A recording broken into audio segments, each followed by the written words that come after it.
घर जला दिया गया, ये देख रहे हैं। वक्फ का समर्थन किया, वक्फ बिल का, और उसके बाद देखिए बीजेपी नेता के घर में आग लगा दी, पूरा घर जलाकर राख कर दिया। देखिए उसके अलावा प्रदर्शन भी हुआ, लोग सड़कों पर भी उतरे हैं बैनर झंडे लेकर, और न सिर्फ बीजेपी नेता का घर फूंक दिया बल्कि विधानसभा में देखिए लड़ाई हो गई, बीजेपी नेताओं और दूसरे विधायकों में लड़ाई हो गई विधानसभा के अंदर वक्फ बिल को लेकर। इतना ही नहीं, विधानसभा में वक्फ बिल फाड़ कर टुकड़े टुकड़े करके उड़ा दिया गया। विधानसभा में वक्फ बिल की कॉपी फाड़ दी गई। अपनी जगहों पर जाइए, अपनी जगहों पर जाइए, बाकी बिजनेस भी है।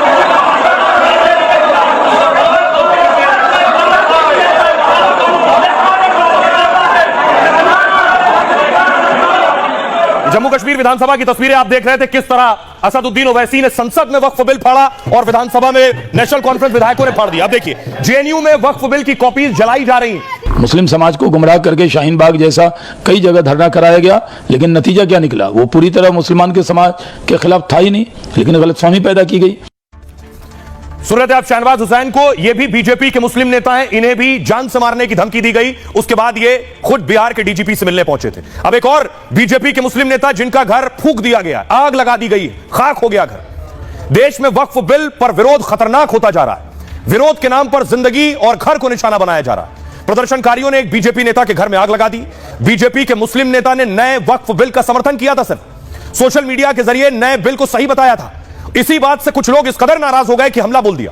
7 से 8 हजार लोगों की भीड़ लाठी डंडा हथियार लेकर पहुंच गई। रात में गुस्साई भीड़ ने बीजेपी नेता के घर में पहले तोड़फोड़ की।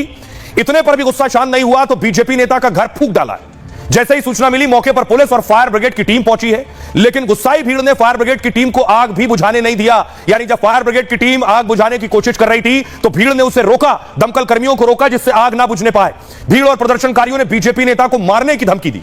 बीजेपी नेता को बिल के समर्थन के लिए माफी मांगनी पड़ी है, और अब डर कर बीजेपी नेता ने वक्फ कानून के प्रति अपना विरोध जता दिया है।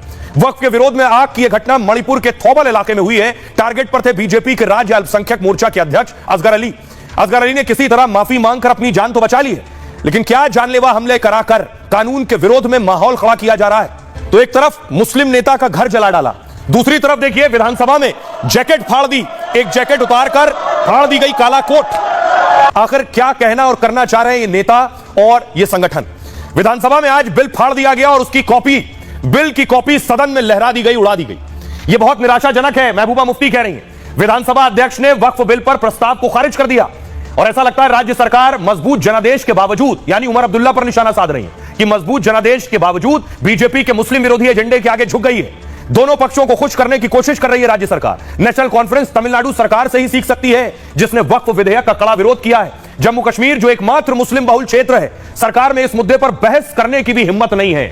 उमर अब्दुल्ला कह रहे हैं नेशनल कॉन्फ्रेंस इस बिल के खिलाफ है। बिल को लेकर सुप्रीम कोर्ट में कई याचिकाएं डाली गई हैं, इसलिए स्पीकर ने चर्चा की अनुमति नहीं दी है।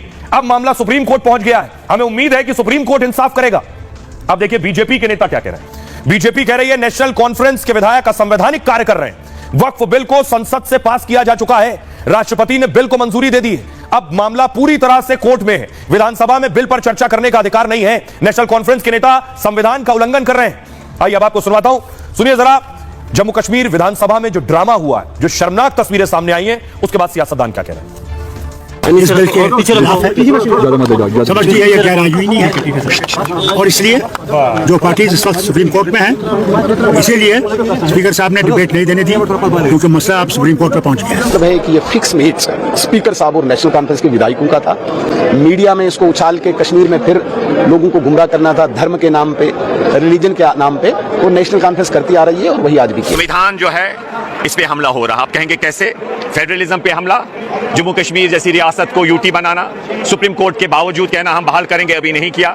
हमारी रियासत हमारा हक है, फेडरलिज्म को रोंदा जा रहा है। असेंबली का विषय है ये डिस्कस करना, ये बिल पास हो चुका है, इस बात पे तो डिस्कशन का सवाल ही नहीं होता। इनकी एटीएम मशीनें बंद हो गई, इनके अपने घर चलने बंद हो गए, वक़्फ़ सहारा थे, जो बच्चों के माँ बाप नहीं थे, उनके लिए जो वक़्फ़ का पैसा आता था वो इन्होंने अमीर लोगों ने अपने घरों में लगाया। मस्जिदों पे, मेरे आस्थानों पे, मेरे कब्रिस्तानों पे उंगलियां उठ रही हैं और उनको ले सकते हैं, तो हम मुसलमान इसको करने नहीं देंगे। हम चाहते हैं, हम सेकुलर है, हमारी पार्टी सेकुलर है, हम सिर्फ चाहते हैं कि ये बात असेंबली में हो और हम इस असेंबली में इसके बारे में अपना सेंस जरूर दें। तो अलाउ करनी चाहिए, डिस्कशन में क्या है? आप हमारा माने ना वो अलग बात है, लेकिन डिस्कशन में तो कोई, और ये सब जुडिस नहीं है। तो the best of my knowledge जो सुप्रीम कोर्ट गए हैं, अभी तो वो पिटीशन एडमिट ही नहीं हुई है। तो आप देख रहे हैं देश में सियासी हंगामा भी जारी है।